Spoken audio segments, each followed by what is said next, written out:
Well, intermission is over. Welcome back, everybody. This is Today with Tim. I'm Tim, and I'm continuing with my second half to conclude with Dusty Rhodes this evening for July 14th, 2021. Dusty, we were talking before we broke about we were talking about the gun debate and about firearms a little bit on that. Maybe that'll be a topic for another time because we know crime right now is terrible. It's Chicago, all you have to do is read the news and everything else, and I like to really get your take on that. But what I really want to ask you, and I got something pulled up here from freedomhouse.org, and it's to do with China, and this is something that we started to talk about social media, and like you say, you're not with Facebook anymore. I think it's kind of too bad because of, say, your viewpoints or a group. As long as somebody is not promoting harm to people through a social media platform, and I'm designing a social media strategy for a non-for-profit organization right now in my university class. So social media platforms, we've had newspapers from the 1950s, and some of this is that my father, as I share stuff in future interviews from his take in his book here on some of the topics that he wrote about as we move forward. Not so much tonight. I read his preface and you shared your stories with father. So folks, I want to just say that this is going to be my source along with other sources, but my father inspired me to do this podcast, so this is kind of like the beginning makes, and sharing along with Dusty is kind of a partner in this. But Dusty, on media and what's going on, what happened? What happened to you? Me personally? Yes, you personally. What happened? So, yeah, I was in a group on Facebook. I actually didn't even ever comment or anything. It's just something I followed around. And okay, you were just exploring your First Amendment right. In media, we have technology that's been given to us today, and we've been doing this since 2009, since really the start of like MySpace and how Facebook, Google, and all of these organizations were sharing information, where as long as it's not directed towards harm or violence or anything, you're just practicing your First Amendment right. Correct. So I was actually in multiple groups, so I'm focused around the same point of interest, and I knew they'd been getting them shut down. It was kind of a domino effect. They were going and going and going. And I actually thought I'd gotten out of all the groups. Apparently, there was one that I was still in that I didn't realize I was in.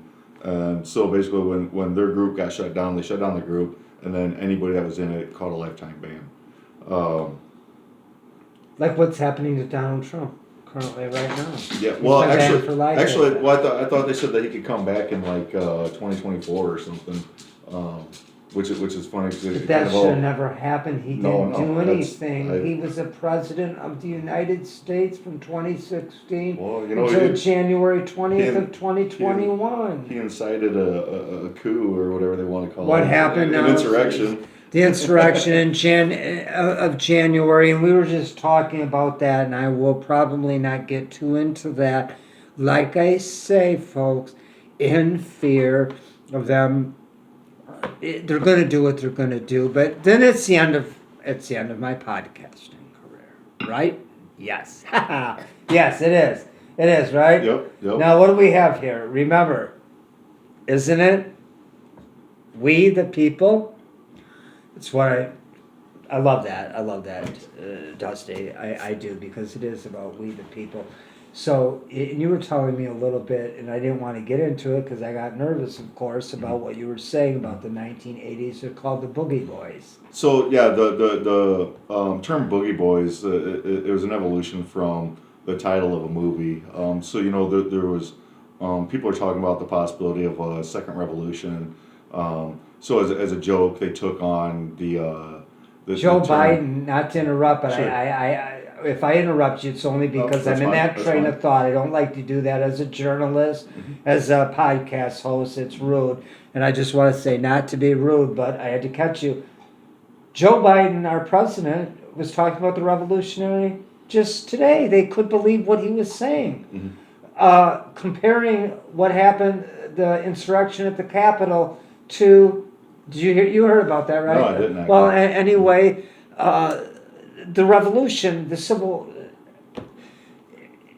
oh, I know Sean Hannity, Brayson, it's like Mark Levin, when I talk about the Marx says, this is Marxist type of behavior, and I'm going to really be focusing these next couple interviews on maybe what we can do to start to have the conversation without it going here, because then we might as well all just pretend.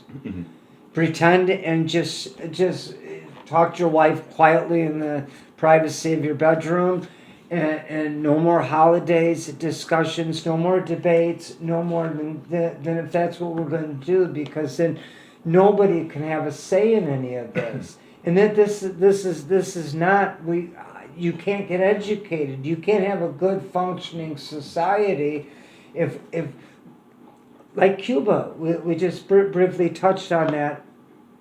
They're unhappy in the street, demanding, and we can.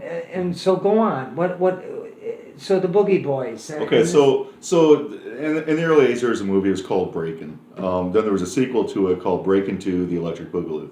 So as kind of a farce or a joke, people started calling the Revolutionary War 2. Well, you know, this would be our sequel to the Revolutionary War. They call it Revolutionary War 2: The Electric Boogaloo. Then it kind of got condensed to just the Boogaloo. So when you hear the term the Boogaloo, that's in reference to a second Revolutionary War.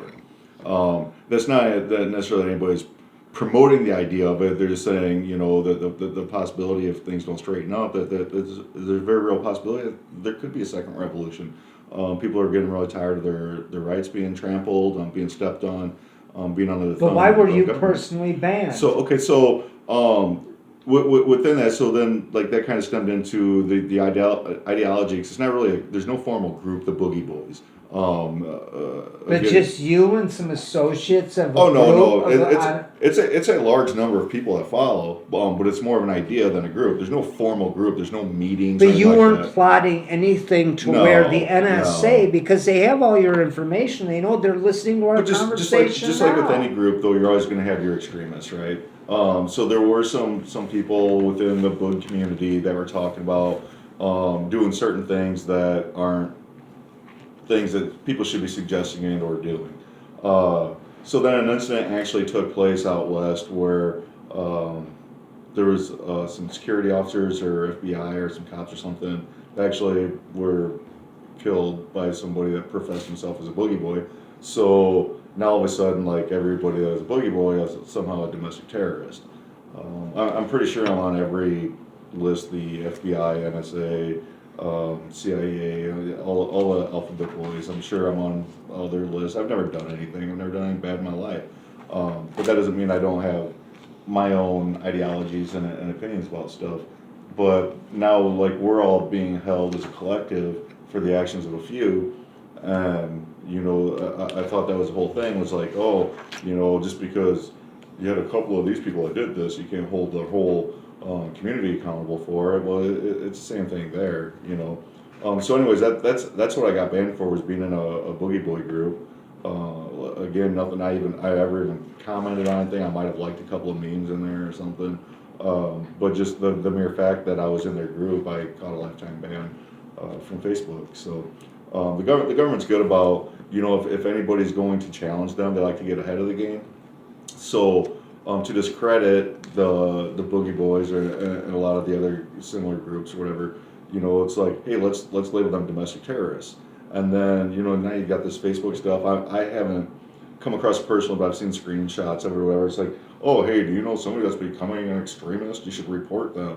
Have you seen that yet? Like, it's yes, actually on Facebook. Like, it's like, now they don't want anybody that starts talking about, like, we need to fix our government. If we can't fix it, we need to flush it down the drain. Okay, and this is what the thing with the Capitol thing, but it was an inside job. Now, if they really didn't want that, if that, Okay. So this is the start of 2021. I'm going to share something that he wrote that kind of hits the spot. It's called the Sinko-Japanese War of 1937.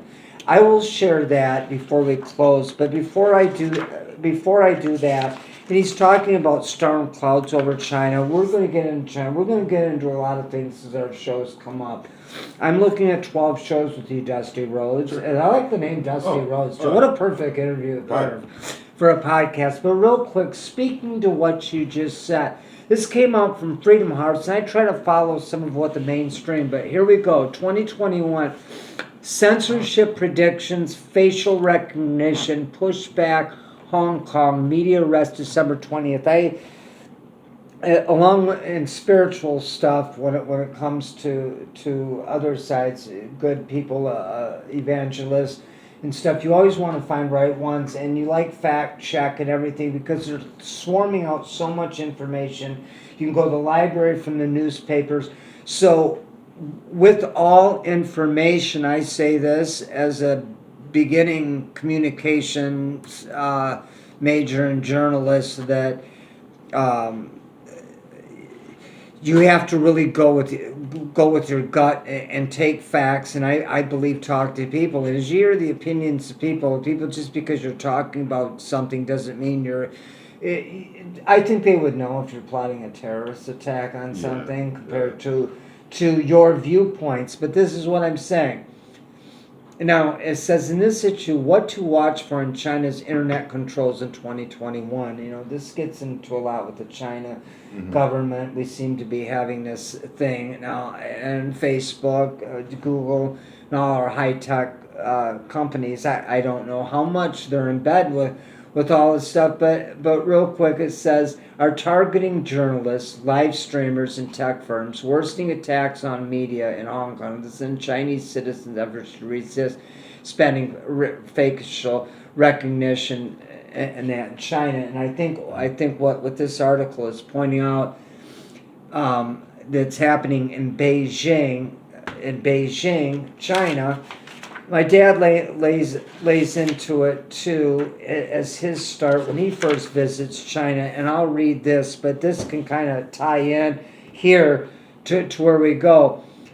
It says 5 predictions for Beijing's assault on internet freedom in 2021. The events of the past year point to several censorship patterns that will likely gain prominence in the months to come, and that's by a journalist by the name of Sarah Cook. It says, China's been home to the world's most sophisticated system of internet controls. Indeed, in Freedom House's Freedom on the Net 2020 report published in October, it was ranked the lowest among the 65 countries assessed for the 6th year in a row. But even by China's own standards, censorship and surveillance were pushed to unprecedented extremes this year. Excuse me. As the government tightened its grip on the activities of hundreds of millions of internet users. The Chinese Communist Party, Dusty, also extended its repression and disinformation into Hong Kong and around the world in ways that dramatically increased the stakes for foreign governments, technology firms, and ordinary citizens. This raises a question. What, is 2021 likely to bring in the country that is defining the contours of 21st century digital authoritarianisms? In light of both the Freedom of the Net findings and more recent events, these are 5 trends to watch for in the coming year. What you were just saying, spiking censorship and surveillance surrounding COVID-19 vaccine and outbreaks. We talked about that, some of this stuff in our last 2 interviews when I first met you. That was June 2nd, 2021. Punishments for outspoken political and economical elites. All right, well, what they're saying, and we can go into that expresses amplification of nationalist voices. Intensifying information controls in China have suppressed online expressions of support for human rights, justice, and fundamental freedoms, and also encouraged promotion of aggressive nationalistic voices throughout 2020. And then it gets on into that. 4, a tighter leash on tech giants. Okay. Well, I don't know. So this is what I'm trying to say. China and us, it's been like they've been our hidden rival all along. as it's come up through what my father is writing. Then I'm going to read what he says called Storm Clouds Over China, what you just said about the internet. So do you think China has anything to do with why do you think some of what I just shared here is going over into our tech giants? They're paying this, and do you think a lot of the smarts are coming from them over there to us people over here? Who do you think's ingenuous here? I don't know. That's because getting a little deep, It's such a isn't it? spider web, our government says Because corrupt as theirs is. it goes back I mean, to our U.S. Constitution. Our U.S. Constitution has nothing to do with what I just stated in here, and this is where the political debate gets deep. Mhm. Does deep? I would say that I would not be surprised to learn that They tech censored giants your like little conversation about Boogie Boys Oh, and yeah. whatever Yeah. revolutionary Yeah. thing. That's uh, were they trying to do that at the Capitol? I don't think so. We had the Trump. Trump didn't incite violence to that situation. I watched the whole thing. This was the start of I 2021. like how they like to cut snippets out of sentences and make Well, it something that it's not. Okay, well, No, I'm saying that to say that Trump actually incited that. It's like, oh, he said a sentence, but they took like three words out of the sentence. exactly. And they're like, this is what he said. This is You what we know, do. yeah. Listen. He had a certain amount in his tweets, whatever. Mm-hmm. They banned him on Twitter, okay? Because I just got a Twitter account and I haven't even used it. I've never been. Facebook. It started out for me was for family. We're messaging. It didn't start out for any of this. mhm. I didn't have an agenda for any of this, but I thought this was how we're moving into technology. People are starting their careers. Let's get excited. You got your YouTubers. Ooh! Is that funny enough for you? No, it wasn't very funny, was it? Or was it? Was it? No, I don't know if it was very funny. I hope it was funny. Never mind, it wasn't funny. Did the dog think it was funny? Oh, he thought it was funny. But anyway, maybe a few of you thought it was funny. But anyway, I don't know. But anyway, well, but actually, it was kind of funny, I thought. Didn't you? Did you think it was kind of funny? Well, you think of something funny. If I'm going to do shows, we're going to have a little something weird or funny. If it doesn't get weird, But no, seriously, Dusty, the topic is right. And I was, as I was researching for the interview, I got gridlocked. I haven't wanted to express or conversate because of this particular topic. This was a high topic. I covered some of this for the mayor, but I'm with the mayor. Some of it wasn't like it is now, and that was my first actual interview. Mm-hmm. I was excited about it right here, coming at you from the Midwest Hub. That's kind of my little lingo for my start. But moving forward, it could get serious, and maybe it'll get to the point where nothing else will need to be said. But what I would like to know is what about the kids? Censorship and anything. The next, I think the next topic, I won't get to it tonight, but it was covered in Mark Levin's book, American Marxism, and this is just coming out today, talking about what we're going to talk about here. But to finish up that, is that in sync? Like you said, do you think we're in bed with China with the internet stuff? Do you think this is a whole nother? I would not be surprised one bit to learn that companies like, say, Facebook is utilizing software developed in China to run their algorithms and things like that to censor what's being out there. I've seen a lot of what they call it shadow blocking people, I think was the term they used, something similar to that, where they would limit how many people actually viewed your post. This came prior to like full blown censorship, where instead of if you got a Facebook page or whatever that has say 200,000 viewers, you're probably reaching on any given post at least like 50 to 100,000 people on any post. But then all of a sudden you see that your posts are only reaching like 10,000 people. So they didn't actually ban you; they shadow banned you to where you know, people just aren't seeing. Not as many people are seeing what you're putting out there.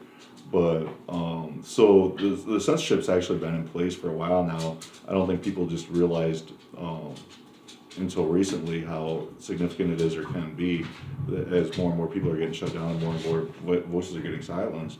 And what's the worst part about it is, like, you know, you get into like these fact checkers and things like that. It's like, just because it's got a fact checker tag on it, all of a sudden it's got to be the truth.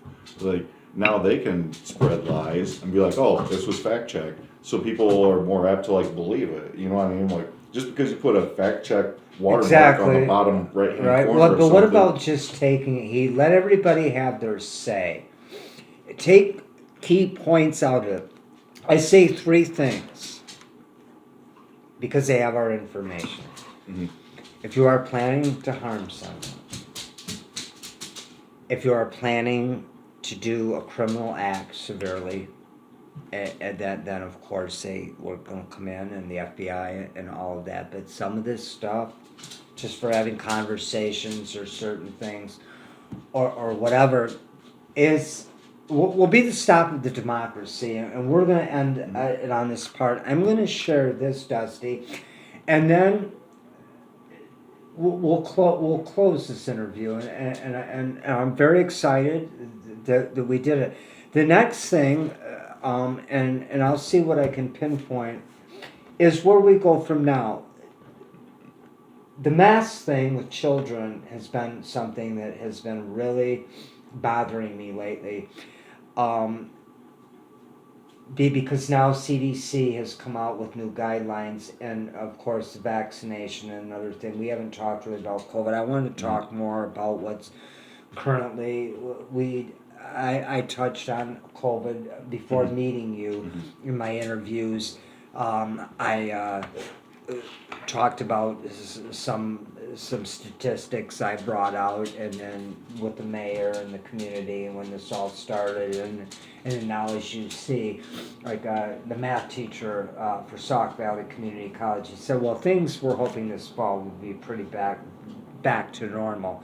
All I know is if I have to wear a mask going into your library, it's not going to be back to normal, because Tucker Carlson, he's a talk show host. He just had a lady on and her kid, and then I'm going to read this about China that kind of goes to show about what the communism and what happened to my dad in China. That ties together a little bit with your father, my father. Nice interview. And then when we meet on the second one, I'll take some of what my father a little bit. I kind of like to start out, and then we'll go into kind of what maybe they would have discussed in a thing, and go from there, Dusty. But this was kind of my making. How do you get a real thing moving forward? You know, what do you talk about when there's so much? When there's so much you can do in an interview. Could you interview for 4 hours, 5 hours? But like I say, this is hour and a half is our time limit, because like I say, everything has to have a time limit. So, but real quick, this girl, she was wearing the mask, and I really think it's child abuse to our children, this covering, because yes, masks can cover, but they say masks have a lot of germs, stuff in them, and now children with oxygen. I've heard some stories of one girl looked sick. Her mom picked her up at the summer camp. This was just recently, and having to sit 8 hours in school. Don't you think that's? No, I think that's ridiculous. I mean, it's, Yeah, especially when you're talking about the it's the- just the something. part It's of the real. That's population. really upset me. That has hit me, not only with Yeah. the censorship and like what I've been experiencing, trying to get into the debate, and political science is my minor. They ask what's your minor, and so I try to take exactly. But you know, the thing that's really stupid is that's a demographic that really is not even being impacted by COVID, right? I mean, like, it's COVID is killing people that are like 70, 80 years old, you know, and Right, as you this go is down, what I'm saying. you go down Yeah. different age groups, it like lowers and lowers to where, like, children, it's like 0 basically. It's so rare that a child dies from this. or even gets even remotely like any kind of significantly sick from it. That it just doesn't affect them. I don't know if the concern is because they consider kids like super spreaders or what the deal is, but from a health standpoint, there's no reason they should be masking young children. Well, they it's can't weird. breathe. I mean, this Well, girl yeah. at summer camp, her mom said she had to play a sport for 4 hours outside wearing this mask. This was Yeah. just recent. Last night, I'm like, and when Mark Levin, in his book of American Marxism and the shutting down, it's like it's all tying together. And we covered a lot of good ground tonight. But to close on something of my father, we started with yours. When he was a boy, he was in China with my grandparents. Wonderful people, and I'll touch base as I move on, that he experienced. And he wrote this, and it's called Storm Clouds Over China, and it kind of ties with what kind of he experienced as a boy. Only if I could imagine now, if I was in China, I might not get back home to the United States, but I went over there to visit or shared journalism and as such, or expression of freedom of speech, and that's not tolerated, the suppression, like Cuba, like the China Communist Party. But here it goes. It's called Storm Clouds Over China. Back in 1937, when I was just a lad, I went to Shanghai in China with my mom and dad. My dad had a contract with a Chinese factory to build pageant faces near the banks of the Yangtze. Shanghai was an awesome place of strange, tangy smells, with little shops and tea rooms with exotic tinkle bells. People milled about the streets as I viewed the scenes with awe. I even took a ride once in a bright red rickshaw. We stayed at the Hotel Metropole near the British Embassy, and we met there many foreigners from lands across the sea. We once met Colonel Stilwell and Madame Chiang Kai-shek. We went aboard the USS Panay and stood upon her deck. But lots of folks were talking about a storm that was to come, from a place to the east of us called the Land of the Rising Sun. There was much apprehension, and it spread like a Chinese fan, of the storm cloud soon to come from the Empire of Japan. At a place called the Marco Polo Bridge in the city of Peking, a Japanese soldier was shot to death, and war bells would soon ring. But the Chinese 29th Army, with its famous Big Sword Corps, would stand at Peking's iron gates and try to close the door. The Japanese Kuomintang Army, though, had a mission to complete. They would crush the famous Sword Corps, giving China a real defeat. An era of terrible suffering was about to begin. They overran northern China and firebombed Tianjin. Then the sons of heaven marched southward and drew ever near, while the citizens of Shanghai were all gripped with fear. It wasn't long after that, on a sultry August day, when we heard Japanese artillery 20 miles away. So my dad says this, Storm Clouds Over China continued. From the balcony of the Metropole one Sunday afternoon, I stood gazing at a city that was now plagued by gloom. Terror began to grip in the air, and tension seemed to grow as a haggard Chinese army clogged the dusty streets below. Then came that tragic morning, that morning hot and dry, when our own Chinese bombers rained down death from the sky. Thunder here, thunder there, it filled us all with dread as Shanghai streets ran red with blood from the mangled dead. It was all a big mistake, of course, a tragic mistake indeed, that gave vent to such destruction and soothed that bitter sea. The Chinese pilots had tried in vain to bomb a battleship, but the Japanese Azuma had given up the slip. A children's orphanage had been bombed in a little town nearby. An ox cart filled with dead was soon to pass us by. My mother stood on a street curb and softly wept and cried. His lifeless little arms and legs hung out from either side. They were there. I remember Martin Len talked about this and stuff. This is bottled up emotion here. I remember there were awful incidents in that most unholy war. The rape of Nanking would be remembered evermore. When the Japanese bombed our gunboat, the USS Panay, my folks made the decision that we could no longer stay. The war that ravaged China back, this was in 1937, was like the very bowels of hell. It surely wasn't heaven. Burning, smoldering, Shanghai was not the place to be. We soon booked passage for the land of the free. We arrived back stateside in 1938. What a great thrill it was to see the Golden Gate, California, San Francisco, the Golden Gate Bridge. We pledged right then and there no longer roam. Those storm clouds over China had finally sent us home. Based on a true life experience during the author's childhood by Robert F. Bollinger, June 19th, 1993, he wrote that. That's when we took care of my grandfather. My grandfather passed away. I had to relate that too because speaking of what I pulled up today, and I didn't know, so I'm jotting this down over here at the American Bar and Grill restaurant. It's like, what do I talk about with Dusty? I said, just go into the podcast knowing that it'll come.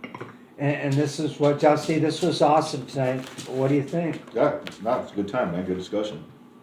Very good.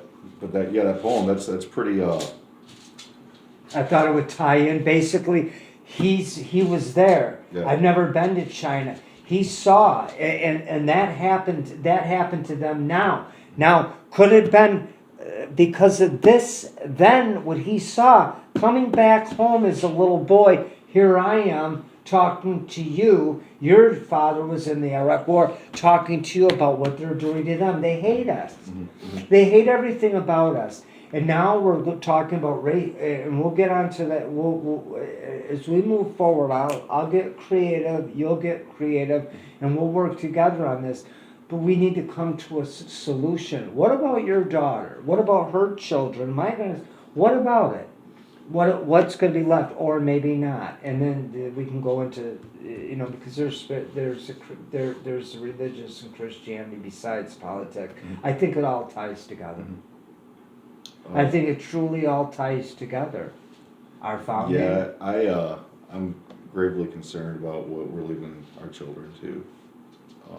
As they become adults. My 4-year-old. In 35 years when she's 40, or in 40 years when she's my age, like, where's this country actually going to be? And I don't like the direction that everything's heading. The federal government's getting bloated, more and more bloated by the day. It's really just a slow. So like he just said, as a boy, he was there with my grandparents. They went to China. And I didn't pay much attention to the story, but now China's the big right now. Here we are, 2021, Yeah, COVID-19, the pandemic, the virus came. China's been the main, and yet we're just trying to go about our thing. But that's what I just said about your censorship. What strikes me as so funny is China being a communist country. This is what we're trying to do here now. Is this the whole deal? Is this been? Because here's just the thing, Dusty. It's the people. It's the people that are in the quiet of the night trying to get up and go to work. Listen, this is our children. Mm-hmm. In a month, we'll see where it goes, and I get topics from news, anything you find out. But I'd like to know. Mm-hmm. Critical race.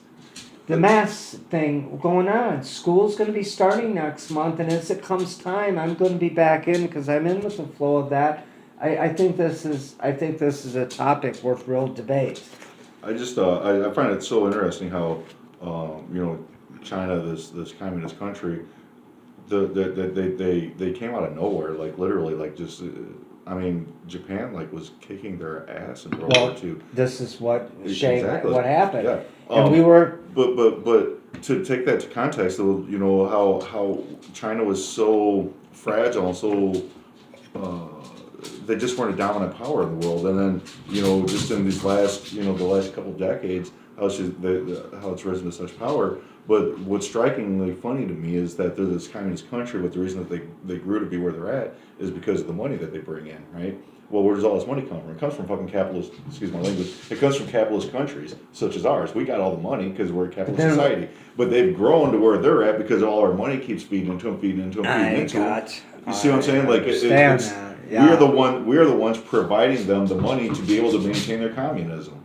It's I don't know. It's hilarious, I guess, in my head because it's so ironic, right? They hate capitalism and they want this communist regime, but the only reason that they've gotten to Yeah, what but they're we're at- the reason, everything that they're doing with our high tech and everything, and then we talk about Hunter Biden and that. Well, there's so much. But the fact of the matter is okay, and there's nothing maybe we can do about it, folks, as you can say. And I know Google and Facebook and you all, but if you understand this, you own it. I don't. All I'm saying is they don't like to hear the truth. They can throw this person in jail. They can throw this person, but when it comes to the power, like you said, power, elite, and the money, and that's what I'm trying to say. It makes for a good debate. Dusty, this has been a great interview tonight. Had a good time. It surely has. Ladies and gentlemen, this is Today with Tim. Actually, tonight with Tim, but the show is Today with Tim. This is second podcast on July 14th, 2021. And before closing this podcast, I want to say I give the new energy for this to my dad and to Wayne, two mentors that are, to me, great icons. They taught me a lot back in the day. Dusty, I'm sure your father, thanks for sharing that story. Passed away on your birthday. I just met Dusty. Like I say, our birthdays are 12 days apart, right? Mhm. 14 or 15? I'm on the 14th. 14th, so 11. 11 days. 11 days. So he and I this is interesting. He will be my new partner in podcasting coming up on the political debate. You can see this interview when it airs on eprn.us coming up sometime here this month in July. And Today with Tim will try to do a monthly podcast with Dusty. I also will have some other topics or some interesting things spontaneous that may come along. But I would greatly appreciate your support. Any feedback would be great. And we got interesting stuff. And as I say, I'm taking something from a book from my father. It's called The America I Once Knew by Robert F. Bollinger. And I did the start of that tonight. And we'll take information from him as I do future interviews with Dusty or anybody else who would like to join my podcast for interviewing. We would look very much forward to it. Just want to say I hope everybody has a blessed and safe rest of the week here. And it's July 14th, 2021. This is Tim saying good night. And good night, Dusty. Thank you very much. Thanks for having me, man. Yes, and we'll see you next month. Bye-bye now.